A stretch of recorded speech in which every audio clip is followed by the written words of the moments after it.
Hey there, this is John from Heroes and Legends, and today we have some breaking Magic the Gathering news for you. Yet again, there have been some leaks, and this time we're going to look at some cards from Shadows over Innistrad. So first off, let me say this. These are just leaks. These aren't confirmed cards from Wizards or anything like that. So even though you're going to see as we dig into these, they look pretty real, but you never know. There's been some elaborate hoaxes in the past, so take these for what they're worth. To give you a little idea of the background here, the story first broke when a auction site in the Netherlands, very similar to eBay, it looks like an eBay clone, I had a seller selling these cards, and it basically looked like the seller had opened a pack of Shadows over Innistrad, a booster pack. So a little bit later, after this was discovered, another person came forward saying that they made the purchase and actually bought these cards for 20 euros and that they would be getting them. So we have photos of the cards. We're going to go through them real quick.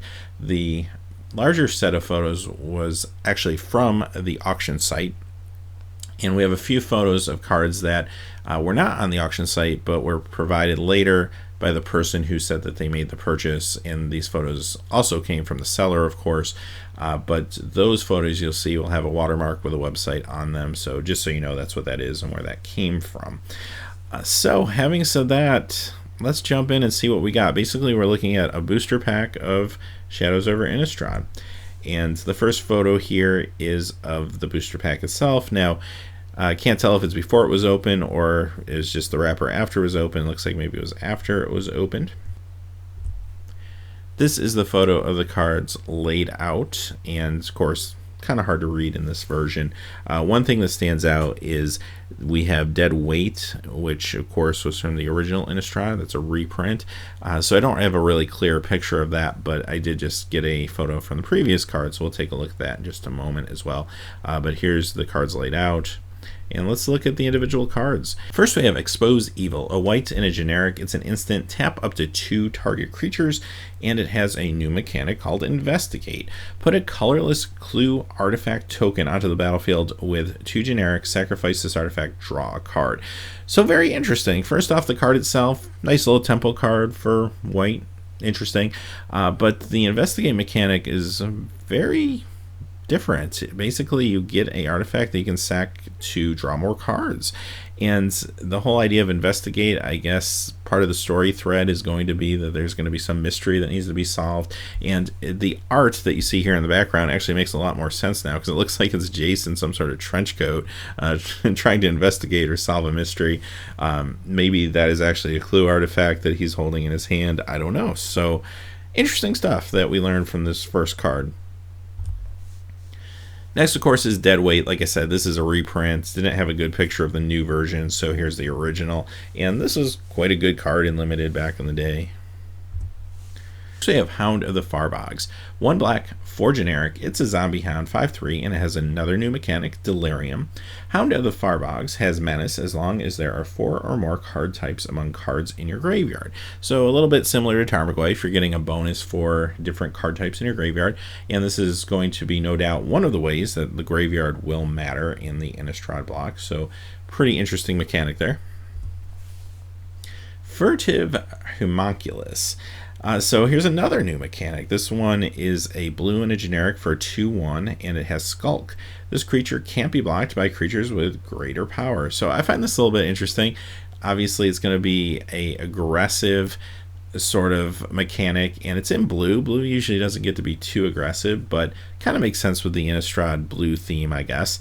But it is a nice counterpoint to Eldrazi's, with Eldrazi's being large creatures that really can't interact with these Skulk creatures, so it'll be interesting to see how that plays out.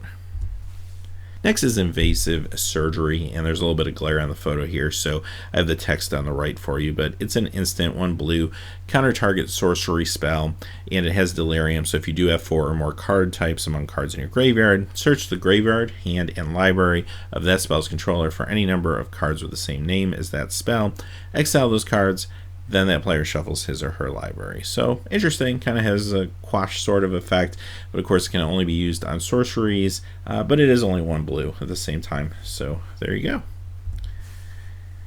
Next is Lamplighter of Selhoff. 1 blue, 4 generic. This is a zombie horror, 3/5.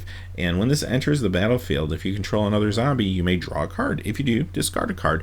So we kind of thought there'd be a Zombie Matters theme in the Innistrad block. There definitely were the seeds planted that zombies were going to be a thing in Oath of the Gatewatch. We saw a number of zombie cards. So this makes sense, kind of what we were expecting, and I'm sure we'll see a lot more of it.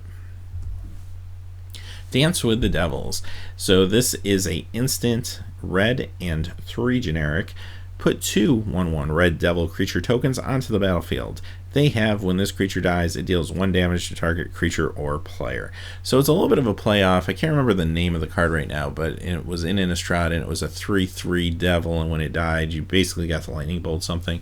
So this is kind of a smaller version of that. You get some 1/1 devils that get to do direct damage if they die, and as you'll see in just a moment, that seems to be a bigger theme than just this one card.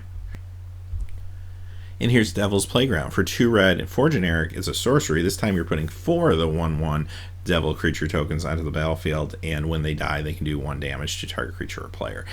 So yeah, kind of interesting. A little bit of a small token strategy that can also be used as pingers, and I'm sure these things can add up, do a little early damage, and then maybe you can sacrifice them or something, get your late damage in. Interesting concept for sure. Fiery Temper. Now this is actually a reprint. This was originally printed in Torment, and then it was reprinted in Time Spiral as a time-shifted card.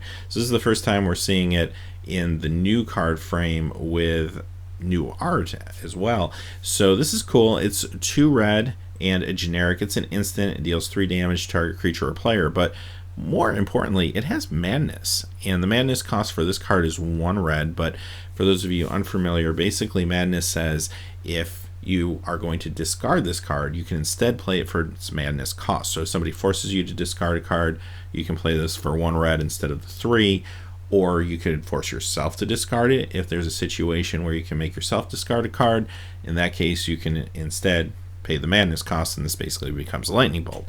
The reason this is so interesting is Madness was a pretty powerful mechanic. Now, I'm sure Wizards made sure that it wasn't overpowered in Shadows over Innistrad. They're a lot better at that than they used to be. But Madness was a mechanic that I really didn't think we'd see again, just because it was very, very strong. So I'm curious to see how big of a role it plays and how pushed it is this time around. But this is a good card. This has definitely been a fun card to play with in the past. Structural Distortion. 1 red and 3 generic. This is a sorcery. Exile target artifact or land, and it will deal 2 damage to that permanent's controller. So a little bit like Demolish, but it does let you exile, so it plays well with Eldrazi processors. And here is the flip card of the pack. So those of you who didn't play back in the Innistrad Dark Ascension days, basically one of your cards in each pack was a flip card, and its rarity was independent of the other cards in the pack. So in other words, you could get a rare flip card and a rare regular card in the same pack. So it looks like probably this is going to be the same type of thing. This time the pack had an uncommon, and this is Duskwatch Recruiter, a green and a generic. It's a human warrior werewolf 2/2, and like all werewolves, at the beginning of any upkeep, if no spells were played the previous turn, it will transform, and it has the ability to pay a green and 2 generic. Look at the top 3 cards of your library. You may reveal a creature card from among them and put it into your hand. Put the rest on the bottom of your library in any order. And then on the flip side, we get Crellin, Horde, Holler, and this is a 3/3 werewolf. And again, it has the werewolf mechanic of if 2 or more spells were played on the previous turn, then at that upkeep, it will transform. And creatures you cast cost 1 less to cast this time around.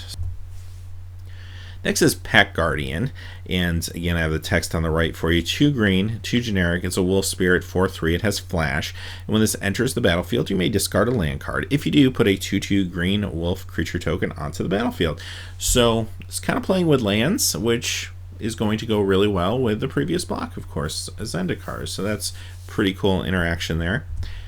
And the next card, Stoic Builder, kind of plays with that as well. 1 green, 2 generic. It's a 2/3 human, and when this enters the battlefield, you may return target land card from your graveyard to your hand. So it makes me wonder if there's going to be more of these type of effects in green where you're juggling lands and maybe getting to play with some of the powerful Zendikar lands.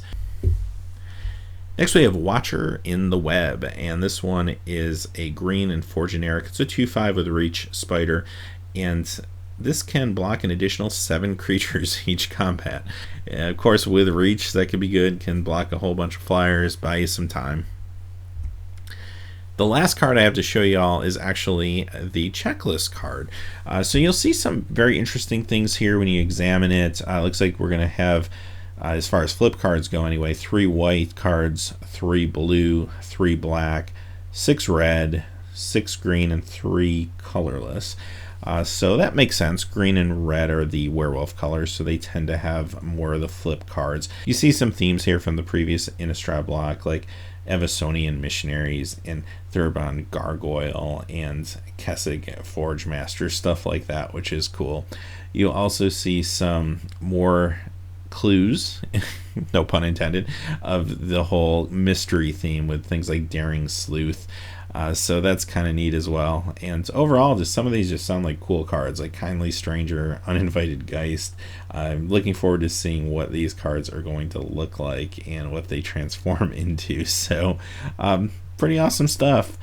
And having said that, those are the leaks. So, you know, it's kind of bittersweet. I don't really like reporting on leaks because I don't think they are good for the game. I don't think they do a lot of positive things in the long run. The good news here is there was only one rare. Most of these were commons, which makes it a little less impactful. But at the same time, this is news that's out there, and I feel I do have an obligation to get it out to all of you as well. So here it is, and hey, as always, thanks for watching. Please remember to like and subscribe, and have a great day. Hey, thanks as always for watching. This video, like all my videos, was made possible by the generous support of viewers like you on Patreon. Even a donation of $1 helps me to keep growing this community and creating better quality videos for all of you.